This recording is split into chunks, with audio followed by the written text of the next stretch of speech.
여러분, 만약 여러분이 평생을 일해서 열심히 모은 돈이 어느 한순간 눈앞에서 허무하게 사라진다면 어떤 기분이 드시나요? 그동안 먹고 싶은 것을 참았고 해외여행도 미뤘습니다. 하고 싶은 최신 자동차도 포기했습니다. 그렇게 번 돈을 쓰지 않고 차곡차곡 저축했습니다. 그런데 수십 년 뒤 통장을 열어보니 돈은 그대로 있는데 그 돈으로 살 수 있는 것들은 사라져버렸다면 어떨까요? 2026년 프라하 비트코인 컨퍼런스 무대에 오른 스트라이크의 CEO 잭 말로스는 매우 도발적인 메시지를 던집니다. 1971년 이후 1달러를 저축했다면 지금 그 돈으로 살 수 있는 것은 당시의 12센터치에 불과합니다. 그리고 비꼬듯 말합니다.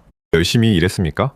돈을 아껴서 저축했습니까? 그렇다면 당신이 손해를 본 겁니다. 집을 사기도 어려워졌고 좋은 음식을 먹기도 어려워졌고 휴가를 가기도 어려워졌습니다. 도대체 무엇이 잘못된 걸까요? 그리고 말로스는 여기서 한 가지 흥미로운 질문을 던집니다. 우리는 왜 레오나르도 다빈치와 미켈란젤로가 살던 시대처럼 위대한 예술과 건축물을 만드는 대신 월스트리트에서 돈을 사고 팔고 금융상품을 만들고 서류를 처리하는데 가장 뛰어난 두뇌를 사용하게 되었을까요? 인간이 변한 걸까요? 아니면 인간을 움직이는 시스템이 변한 걸까요? 말로스의 대답은 분명합니다. 돈이 변했기 때문이라는 것입니다. 오늘은 2026년 프라하에서 잭 말로스가 이야기한 비트코인과 AI 그리고 그가 말하는 인간 르네상스의 귀환에 대해 살펴보겠습니다. 말로스는 먼저 지금 우리가 느끼고 있는 이상한 감정에서 이야기를 시작합니다. 주식시장은 역사적으로 높은 수준에 있습니다. 기술은 놀라울 정도로 발전했습니다. 스마트폰 하나만 있으면 전 세계 사람들과 대화할 수 있고 인공지능은 인간 대신 글을 쓰고 그림을 그리고 프로그램까지 만듭니다. 인류 역사상 이렇게 생산성이 높았던 적이 있었을까요? 그런데 이상합니다.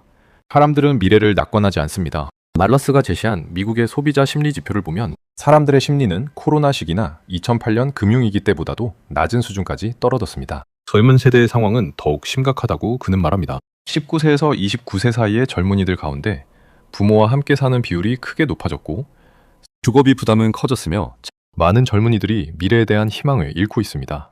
그리고 이제 AI까지 등장했습니다. 사람들은 묻습니다. AI가 내 일자리를 빼앗는 것은 아닐까? 앞으로 내가 할 수 있는 일이 남아있을까? 과연 미래에 나를 위한 자리가 있을까? 말러스는 이것을 단순한 경기 침체나 세대의 문제가 아니라고 봅니다. 왜냐하면 인간은 원래 이런 존재가 아니었다는 것입니다. 그는 갑자기 시간을 500년 전으로 돌립니다. 르네상스 시대의 피렌체입니다. 당시 피렌체에는 믿기 어려울 정도로 많은 천재들이 같은 시대, 같은 지역에서 활동했습니다. 브루넬레스키, 미켈란젤로, 보티첼리, 마키아벨리, 레오나르도 다빈치. 브루넬레스키가 설계한 피렌체 대성당의 돔은 오늘날까지 남아있습니다. 대성당 전체가 완성되기까지는 무려 140년에 가까운 시간이 걸렸습니다. 생각해보면 놀라운 일입니다. 건물을 만드는 사람들 가운데 상당수는 자신이 살아있는 동안 완성된 모습을 볼 수도 없었습니다. 그런데도 만들었습니다. 자신이 아니라 다음 세대를 위해서였습니다. 미켈란젤로는 4년에 걸쳐 시스티나 성당 천장에 300명이 넘는 인물을 그렸습니다.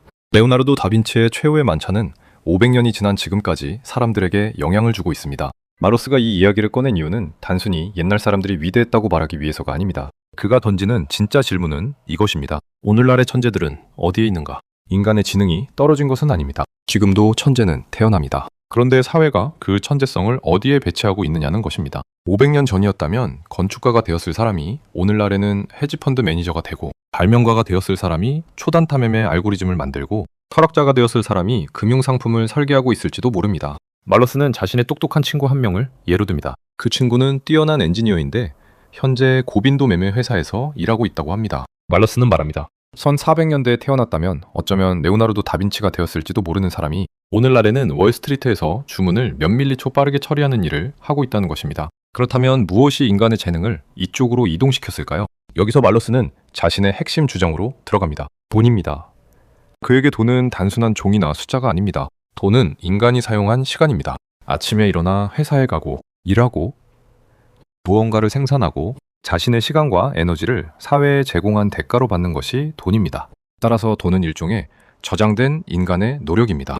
동시에 미래로 보내는 시간입니다. 오늘 내가 일한 10시간의 가치를 미래의 나에게 전달하는 방법. 그것이 바로 저축입니다. 그리고 돈은 정보이기도 합니다. 무엇이 가치 있는지, 무엇을 생산해야 하는지, 사람들의 노동과 자원을 어디에 배분해야 하는지를 알려주는 신호입니다. 그래서 말러스는 이렇게 연결합니다. 돈은 정보를 만들고 정보는 인센티브를 만들고 인센티브는 인간의 행동을 바꾸고 인간의 행동은 결국 문명을 바꿉니다. 따라서 돈을 바꾸면 인간의 행동이 바뀌고 결국 세상이 바뀐다는 것입니다. 그리고 바로 여기에서 말러스는 1971년으로 돌아갑니다. 1971년 미국의 닉슨 대통령은 달러와 금의 교환을 중단했습니다. 이른바 닉슨 쇼크입니다. 말러스가 1971년을 중요하게 보는 이유는 이때부터 세계의 기축통화인 달러와 희소한 자산인 금의 연결고리가 사실상 끊어졌기 때문입니다. 그의 표현을 빌리면 1971년 돈과 희소성을 연결하던 마지막 고리가 끊어졌다. 그리고 그는 이 사건을 현대사회가 바뀌기 시작한 결정적인 분기점으로 바라봅니다. 물론 1971년 이후 나타난 모든 사회경제적 변화를 이 사건 하나만으로 설명할 수 있는지는 경제학적으로 논쟁의 여지가 있습니다.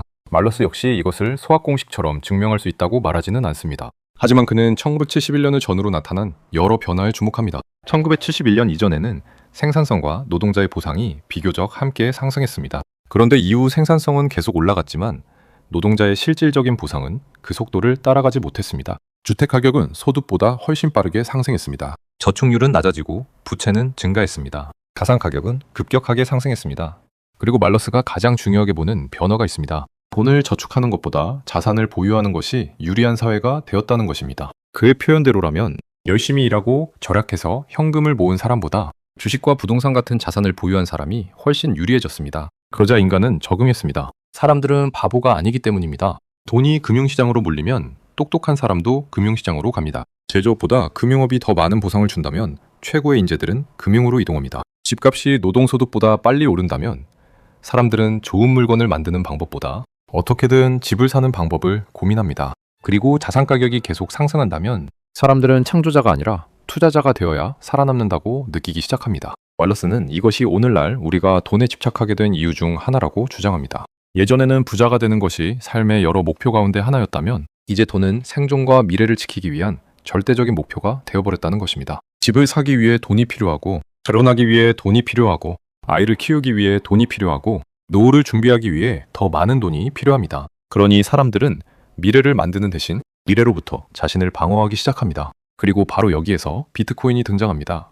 마러스가 비트코인을 중요하게 생각하는 이유는 단순히 가격이 오를 것이라고 믿기 때문이 아닙니다. 그에게 비트코인은 인간이 사용한 시간을 다시 저장할 수 있게 만드는 기술입니다. 열심히 일해 생산한 가치를 누군가 마음대로 공급량을 늘릴 수 없는 곳에 보관하는 것입니다. 비트코인의 공급량은 2100만 개로 제한되어 있습니다.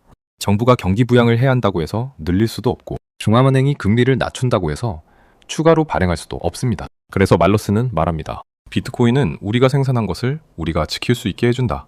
일이 다시 저축이 되고 저축이 다시 미래가 된다는 것입니다. 그런데 흥미롭게도 말러스는 여기서 비트코인 이야기만 하지 않습니다. 이번 연설의 또 하나의 주인공은 바로 AI입니다. 많은 사람들이 AI를 두려워합니다. AI가 인간의 일자리를 없앨 것이라고 생각하기 때문입니다. 하지만 말러스는 완전히 반대로 바라봅니다. 그는 AI가 인간의 창의성을 없애는 것이 아니라 오히려 인간을 지루한 노동에서 해방시킬 수 있다고 주장합니다. 그가 소개한 사례 가운데 하나는 암에 걸린 반려견을 살리고 싶었던 한 남자의 이야기입니다. 과거라면 수많은 전문가와 엄청난 연구비가 필요했을 문제에 한 개인이 AI의 도움을 받아 새로운 치료 방법을 설계하는 데 도전했다는 것입니다. 말러스에게 중요한 것은 이 사례의 의학적 세부 사항이 아닙니다. 한 개인이 할 수 있는 일의 범위가 AI 때문에 폭발적으로 넓어지고 있다는 사실입니다. 법률 문서를 작성하고 재무제표를 분석하고 자료를 조사하고 프로그램을 만들고 복잡한 정보를 처리하는 일의 비용이 빠르게 낮아지고 있습니다. 말러스는 이를 지능의 한계 비용이 낮아진다고 표현합니다. 예전에는 수십 명이 필요했던 일을 이제 한 사람이 할 수 있습니다. 그렇다면 인간은 무엇을 해야 할까요? 말러스의 답은 의외로 단순합니다. 다시 창조하면 됩니다. AI가 인간의 창의성을 대신하는 것이 아니라 인간이 창의성을 발휘하기 위해 거쳐야 했던 지루한 작업을 대신해준다는 것입니다. 여기서 비트코인과 AI가 하나로 연결됩니다. 비트코인은 우리가 이미 사용한 시간을 지켜주고 AI는 앞으로 사용할 시간의 능력을 증폭시킵니다. 말러스는 비트코인이 일을 없애준다고 말하지 않습니다. 일은 필요합니다. 비트코인의 핵심에도 프루프 오브 워크, 즉 작업 증명이 있습니다. 다만 비트코인은 노동의 결과가 화폐가치 하락으로 희석되는 것을 막는 도구라고 그는 봅니다. 마찬가지로 AI도 인간에게 삶의 목적을 없애주는 기술이 아닙니다. 오히려 의미 없는 반복 작업을 줄이고 인간이 더 의미 있는 일에 시간을 사용할 수 있도록 만드는 기술이라는 것입니다. 그래서 그의 연설 제목이 Bitcoin, AI and the Return of Human Creativity, 비트코인, AI, 그리고 인간 창의성의 귀환입니다. 말러스는 우리가 새로운 르네상스를 기다리고 있는 것이 아니라고 말합니다. 이미 시작됐다는 것입니다. 비트코인을 통해 은행 계좌조차 가질 수 없었던 아프가니스탄 여성들이 돈을 받고 가치를 보관할 수 있었던 사례를 이야기하고 엘살바도르가 비트코인을 국가 차원에서 받아들인 사례를 이야기합니다. 그리고 AI를 이용해 오랫동안 풀리지 않았던 문제에 도전하는 젊은 사람들의 이야기를 합니다. 그에게 이것들은 모두 하나의 흐름입니다. 개인이 다시 힘을 얻고 있다는 것입니다. 국가가 만들어주는 미래를 기다리는 것이 아니라 기술을 이용해 스스로 미래를 만드는 사람들이 등장하고 있다는 것입니다. 그래서 말러스는 자신의 삶에서도 세 가지를 선택했다고 말합니다. 만드는 것, 교육하는 것, 그리고 가족을 만드는 것. 그는 자신이 비트코인을 몰랐다면 결혼과 아이를 이렇게 희망적으로 생각했을지 모르겠다고 고백합니다. 왜냐하면 미래를 믿을 수 있어야 사람은 미래를 위해 무언가를 만들 수 있기 때문입니다. 그리고 연설 마지막에 말러스는 아주 인상적인 이야기를 합니다. 문명이란 이미 죽은 사람들과 지금 살아있는 사람들과 아직 태어나지 않은 사람들 사이의 파트너십이라는 것입니다. 과거의 사람들은 우리를 위해 성당을 만들고 도서관을 만들고 예술을 남기고 과학을 발전시켰습니다. 그렇다면 우리는 다음 세대에게 무엇을 남길 것인가? 말러스는 말합니다. 우리 세대는 이전 세대로부터 종이동과 서류 작업을 물려받았을지 모릅니다. 하지만 우리는 아이들에게 다른 것을 남길 수 있다고. 우리는 아이들에게 비트코인과 대성당을 남길 수 있습니다. 물론 여기서 대성당은 단순히 건물을 의미하는 것은 아닐 겁니다.